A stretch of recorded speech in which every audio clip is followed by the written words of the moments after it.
जय हिंद प्यारे साथियों। आज हम बात करने वाले हैं करमवीर भरत खंडकाव्य के आधार पर भरत के चरित्र चित्रण की, जो यूपी बोर्ड क्लास 10th के लिए एक महत्वपूर्ण टॉपिक है। तो साथियों, वीडियो में अंत तक बने रहिए और अगर आपने अभी तक चैनल को सब्सक्राइब नहीं किया है तो चैनल को सब्सक्राइब कर लीजिए। तो चलिए शुरू करते हैं। करमवीर भरत खंडकाव्य के रचनाकार लक्ष्मी शंकर मिश्र निशंक हैं। मतलब ये जो खंडकाव्य है करमवीर भरत, इसके रचनाकार लक्ष्मी शंकर मिश्र निशंक है। इस खंडकाव्य के पुरुष पात्रों में भरत का चरित्र चित्रण सर्वोपरि है। मतलब इस खंडकाव्य के पुरुष पात्रों में भरत का जो चरित्र चित्रण है वो सबसे ऊपर है। उनमें आज्ञाकारी, मर्यादावादी, भाई प्रेम और कर्तव्यनिष्ठ व्यक्ति के गुण विद्यमान हैं।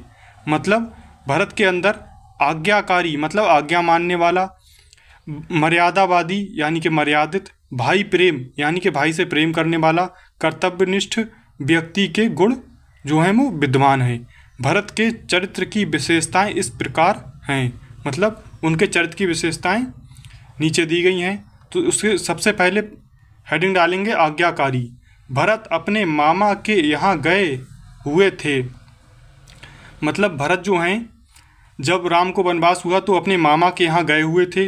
दूतों के द्वारा अयोध्या लौट आने की खबर पाकर तुरंत अयोध्या लौट आते हैं। मतलब भरत जो हैं दूतों के द्वारा अयोध्या लौट आने की खबर पाकर तुरंत लौट आते हैं।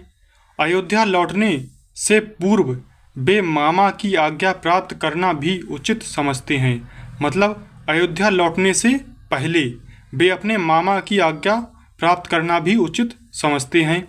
फिर उसके बाद दूसरी हेडिंग डालेंगे लोभ रहित। भरत को राज्य वैभव का लोभ नहीं है। मतलब भरत जो हैं उनको राज्य का लोभ नहीं है, लोभ या नहीं है। कौशल्या भी भरत को सर्वथा राज्य लोभ से रहित मानती हैं।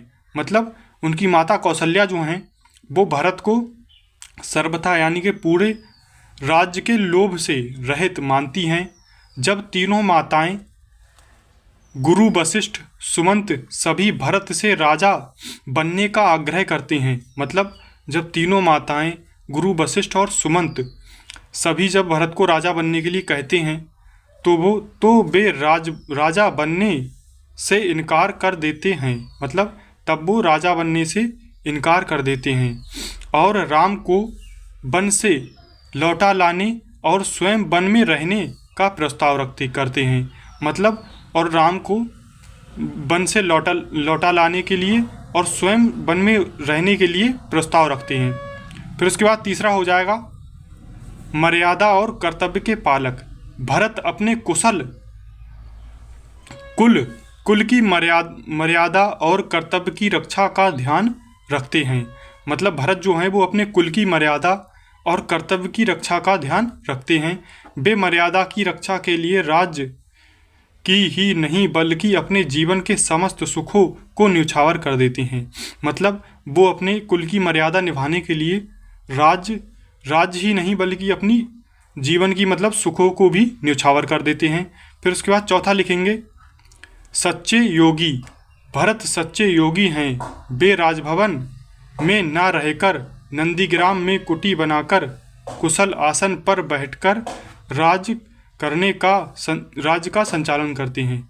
मतलब भरत जो हैं वो एक योगी की तरह राजभवन में ना रहकर नंदीग्राम मतलब नंदीगांव में रहकर एक कुटी या फिर झोपड़ी बनाकर कुशल आसन पर बैठकर राज्य का कार्य संभालते हैं।